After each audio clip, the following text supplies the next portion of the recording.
speakers today. We've got Renee, Gorman and Crowe. Renee is the National Manager of Generation Liberty, which is an IPA program based in university campuses, and it's dedicated to the communication of liberty for young people. She's also a prominent political commentator and journalist, and last year at the Freedom Conference she was crowned Libertarian Activist of the Year. In 2017, Renee controversially held a screening of the movie The Red Pill at the University of Sydney, so obviously that caused a little bit of a ruckus. And since then, she's just been going great guns with her cause, and just basically wants to have the aim to ensure that the curtailment of free speech in university campuses in Australia doesn't get quite as crazy as in the US and the UK. And her talk today is basically a guide to campus culture. And then Crowe, after a stint in the financial markets in Sydney, Scott spent 15 years working overseas in various academic academies at universities. And then when he returned to Australia, I think he was quite shocked with the rise of political correctness and the stifling of open debate and free speech within this country. And so from then he actually started his own YouTube channel. And I just had a look at the number of subscribers, and he's got 118,000 subscribers to his channel. And there's 532 videos on there as well. So Scott today is going to be talking about toxic masculinity or fragile femininity. Take it away, Renee.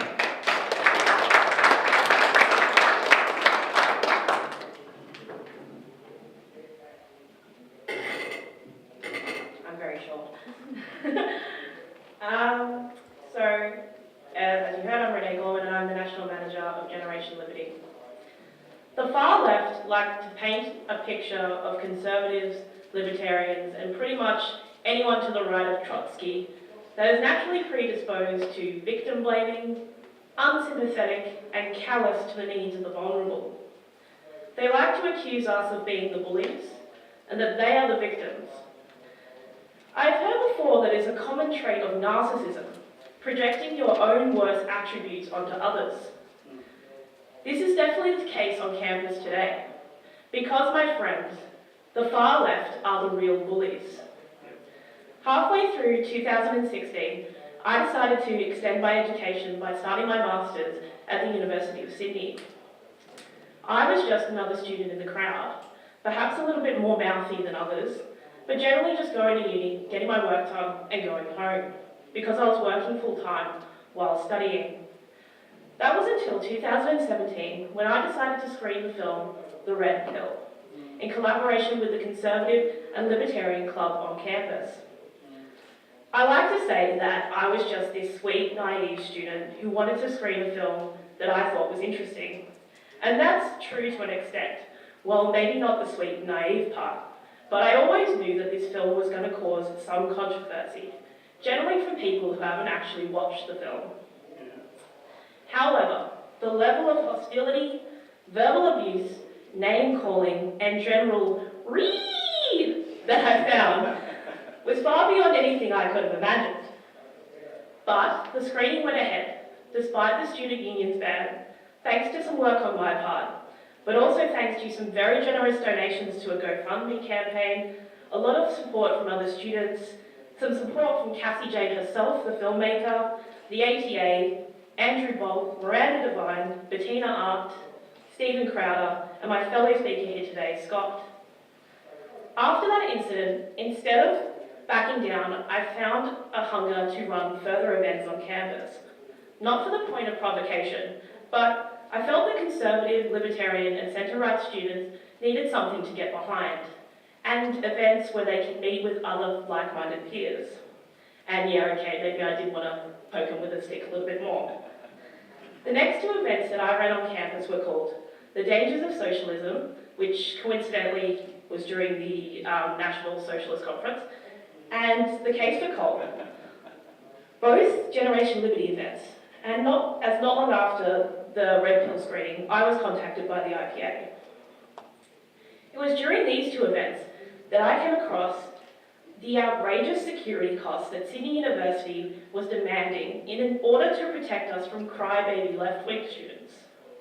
Long story short, the events went ahead, But we did have to pay over $700 in security fees for the first event, even though no protesters bothered showing up. But the next time, they backed down after a lot of negative media attention when the story went public. Obviously, they have not learnt their lesson though, as this continues to be an issue for the Bettina Art Tour. After going through this and observing the genuine hostility faced by outspoken conservative or libertarian students on campus, one of the most frustrating things has been the denial of what is happening by left-wing activists and university administrations. As I was being sent bills for security costs and getting emails from the administration that said things along the lines of, if you're unhappy with this, maybe you shouldn't run events on campus, I constantly witnessed the Vice-Chancellor and other senior university staff across Australia coming out and claiming that there was no free speech crisis on campus, that these were only a few isolated incidents, that these were not matters of free speech, but rather just conservative and libertarian students deliberately causing trouble and exaggerating the problems that they were facing. One of the main things I noticed was the difference in burden of proof that left-wing students and right-wing students had to put forth.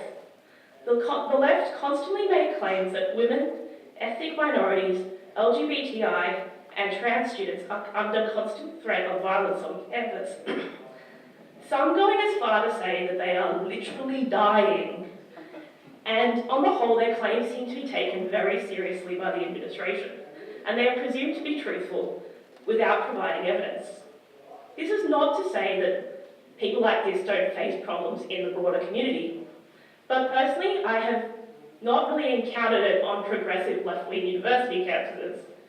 However, the women, minorities, and LGBTI students that do get harassed coincidentally also happen to be libertarian and conservative because they see as traitors to the cause. I personally have been verbally abused and even have had fully grown men chase me and try and put glue in my hair. A close friend of mine who was gay was chased out of student housing when it was found out that he was a libertarian. Israeli students are regularly harassed by the Socialist Alliance, and the pro-life group Life Choice, which is comprised mainly of women, is regularly terrorised by the Women's Collective, the collective that is supposed to represent all women on campus, but instead seems to spend most of its time screaming at women who don't fall in line with their extremist views. One such incident, which you can look up online, shows a Women's Collective officer screaming in the face of a black medical student, saying that she is racist, sexist, and anti-gay. But when students like myself and others say that there is a problem, we are not believed. We are told that we are exaggerating or that that's just how university is. It is an example of true victim blaming. The perpetrators of this bad behaviour are well known on campus. Everyone knows who they are, and they have no fear. They claim to be victims, but they will walk behind a conservative student who's putting up posters for an event and tear them down 2 seconds after in broad daylight, because they know they're not going to face any consequences. They are above the law. And that is partly because they are the law on campus. Until recently, most of the worst activists held prominent positions on the student union. What makes it worse is that in 2008, the Rudd government reintroduced compulsory student unionism by stealth. And now every student on campus knows that their student amenity fees are being used to fund far-left activism. And in some cases, used to pay off parking fees from left-wing students because they didn't mean to get a parking fee. Or, in some cases, used to pay for pizza for protesters in France. No, I'm not joking. We had to pay for pizzas for protesters in France, including 10 gluten-free pizzas. Thankfully, Sydney University Union was recently taken over by a coalition of the Panda Ticket, which is made up of mostly Chinese international students, and a centrist group made up of Liberal and Labor students, so some sanity has been restored. However, on the night the left have to face this loss, the emergency sprinkler system was tampered with, which led to the building flooding, almost damaging artefacts that were thousands of years old in the Sydney University museum section. They have not been punished for this, by the way. But there is good news. You need to remember that these badly behaved students are a very, very tiny but very, very loud minority of students assisted by a corrupt administration. I implore everyone here, and I say this particularly to the older people in the room, to resist the urge to paint all millennials with the same brush, to judge my generation on the worst aspects of the SJW left. Because for every one annoying lefty that tore down my posters, there was 4 or 5 amazing, inspirational students who told me to keep going. And in their arrogant disregard for freedom of speech and basic common sense, the far left are sowing their seeds of their own demise. They believe that if they simply scream the loudest, shut down things like the Ramsey Centre or other dissenters, that they will succeed. That my generation will simply accept their dogma and graciously kiss the boots of their intellectual oppressors. They are labouring on the delusion that young people like being told what to do, what to say, and how to think. But despite the constant attacks and hostility, centre-right clubs and student outreach programs like Generation Liberty are growing at a rapid rate. The message of individualism and freedom naturally resonates with young people. We just have to get it out there. And the childish and ridiculous behaviour of the SJW types is starting to drive students away from that kind of politics and towards the arms of the liberty movement.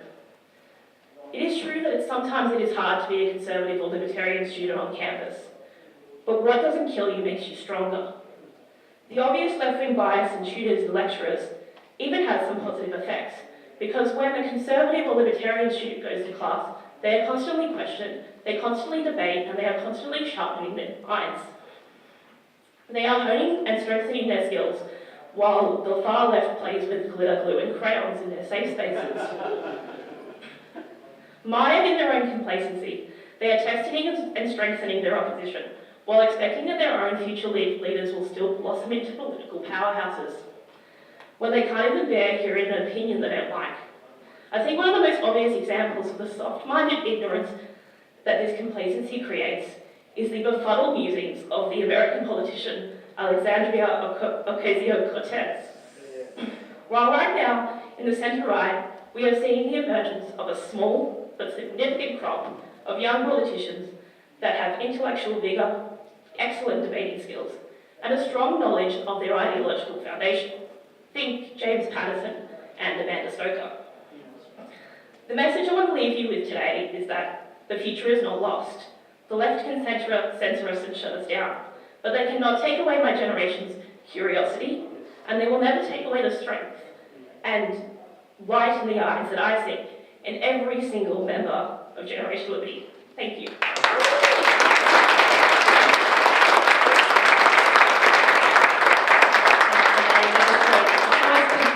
Me as a Generation X, obviously the best generation, to see, because I don't like always, these sort of comments all the time where millennials are always socialists, etc.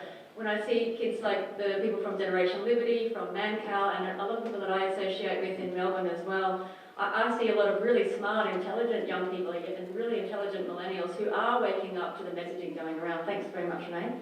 So now we're going to have Scott Crowe.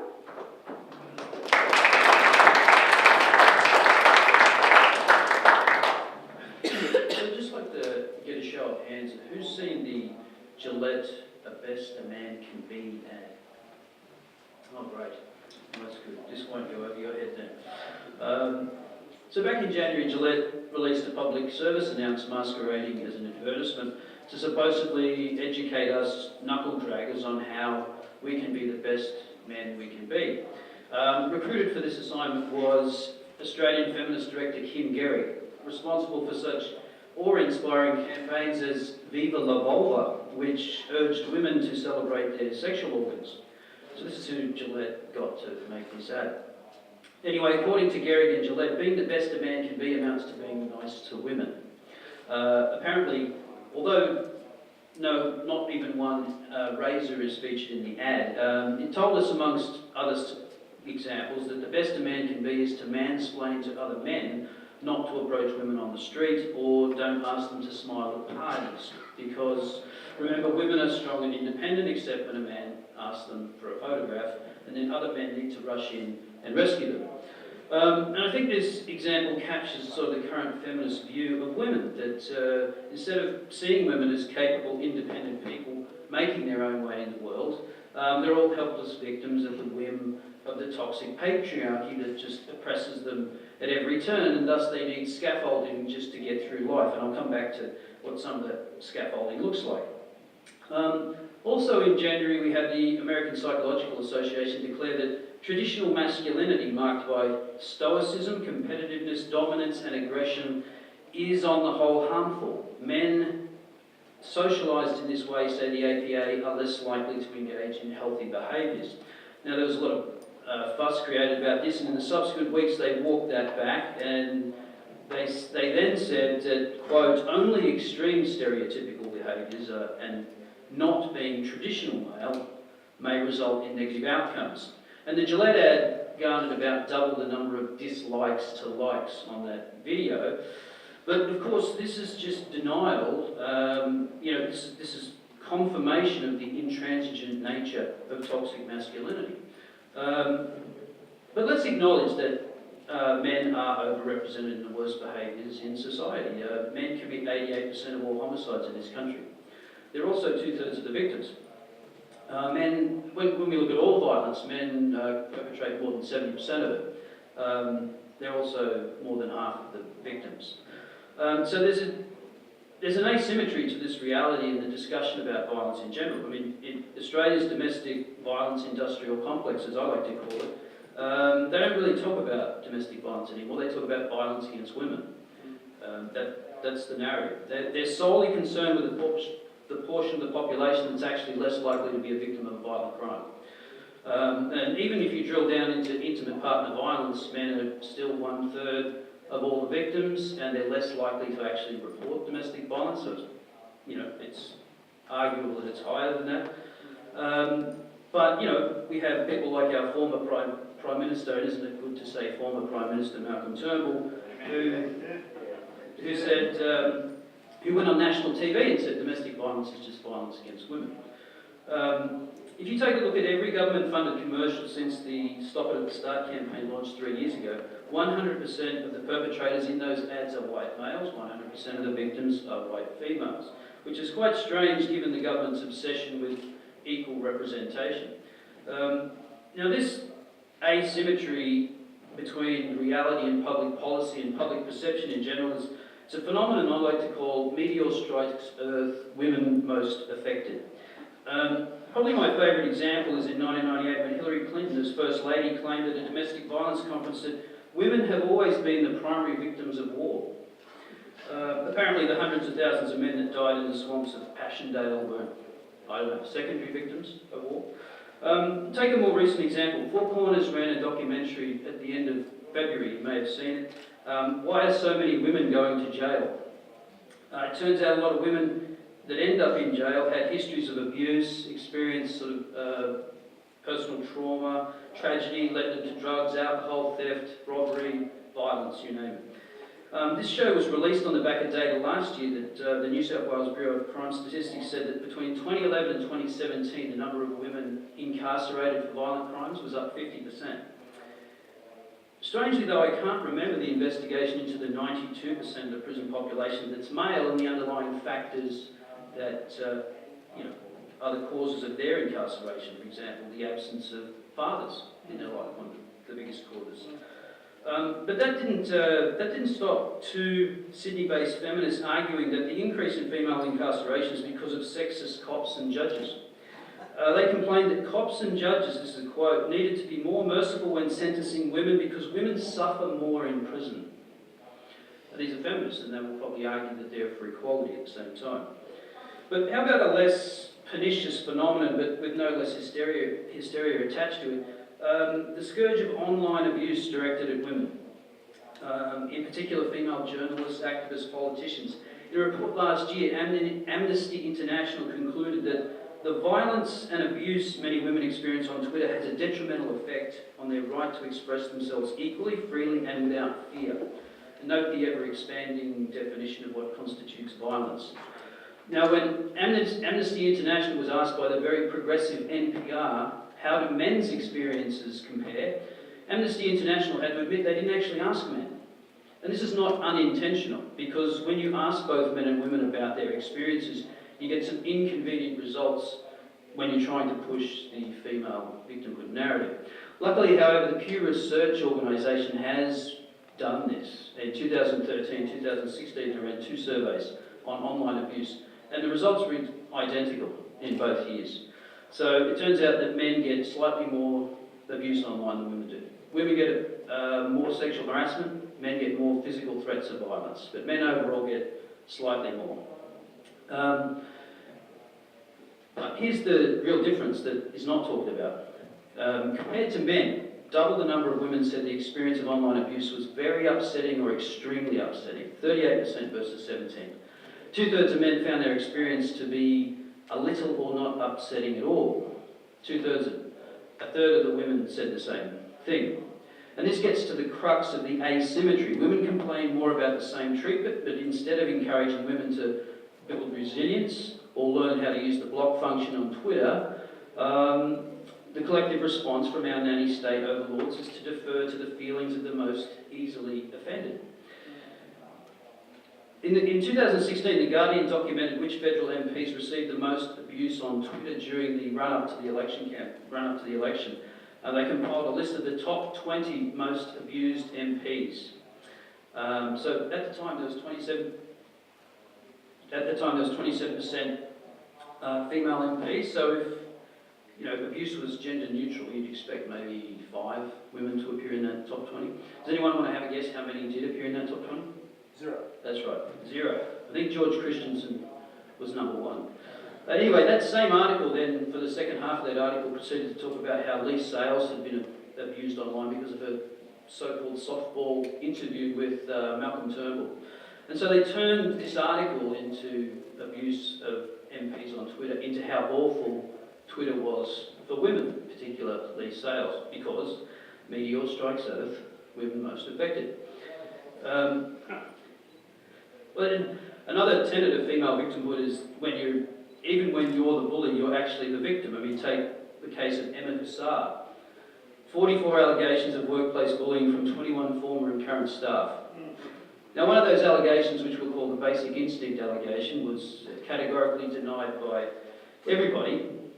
But what does she do? She goes on the ABC, has a cry, and says her political career is over because she's been slut-shamed. Now, if that were true, Sarah Hanson's career would be over, wouldn't it? If only. The truth is, Emma Hussar is a horrible bully, but in the world of female victimhood, she's actually the victim. I'll wrap up. Okay, so I've timed that terribly. So I think what I'll do is I'll just leave you with a quote. Rather than mansplain what I think resilience looks like, I'm going to quote Amanda Stoker, who spoke at Liberty Fest in Brisbane last year. And she said the following: I find it paternalistic, pathetic that women whose job is to be able to represent people in the community. This was in reference to the so-called bullying of women during the leadership stoush last year when Turnbull was outed. She finds it paternalistic, pathetic that women whose job it is to be able to represent people in the community, and oftentimes people who are doing it tough, then turn around and say they can't speak up for themselves in a private conversation. The idea there needs to be different treatment for women is just the strangest thing, and the fact that it's rising makes it all the more bizarre. Bizarre indeed. Thank you.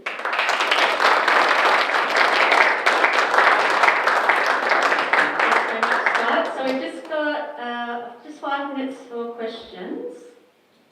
Yeah, Satya? This question's for Renee, and I'd like to ask about campus security and event security. So I'm curious what your thoughts are on where and how the cost burden should lie.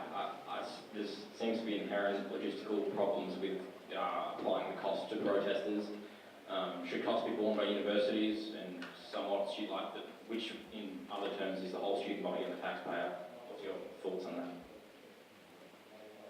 When it comes down to it, if they're going to get violent and if they're going to be a threat to a conservative event, then that's a matter for the police. It's not a matter for the university. And what we really need to be curtailing is right now they can behave so badly and they receive no consequences. So there's pretty much a heckler's veto. If they scream and yell, then we face all the consequences. So that's one of the main problems. Also, I don't see it as a particularly good PR exercise from the university. It was $700 in security fees is a lot for a student group. Compared to the funding that a university gets, that's a drop in the ocean. I don't see why they're fighting so hard to get us to pay what would be a small amount of money to them when they're getting so much negative press from it. It's really, really bizarre to me, but I definitely don't think it should be falling on the students. I don't think you can make it fall onto the protesters, because then you have to really identify who were the worst, and that can sometimes be difficult. But I think we really need to have a serious conversation about, kids who are actually getting violent or, locking doors or getting really aggressive need to face the consequences of their actions. We're only going to get time for just probably 2 more questions. Hey, I do think there's a slight tendency to sometimes be unfair, a little bit unfair to women who get threats online. We get some angry threats, on the phone at the ATA. For example, someone called me up once. He heard my accent, it became racist, was threatening me. And I said to him, if you'd like, I can come to your house if you give me your address and knock your dentures down your inbred throat. And he hung up after I said that. As a woman, I could not have done that. It would not have worked.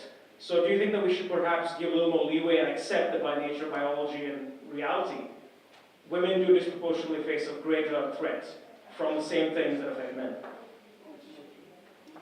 I don't think they do. I disagree that they basically a threat.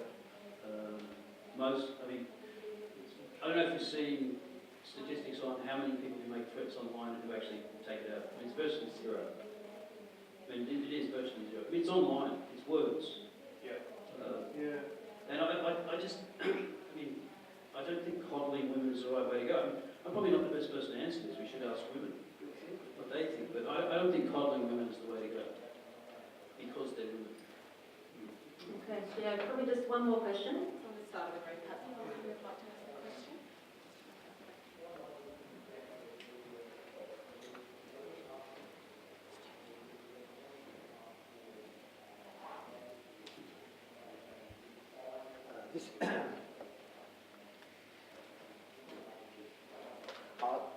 You can probably hear me.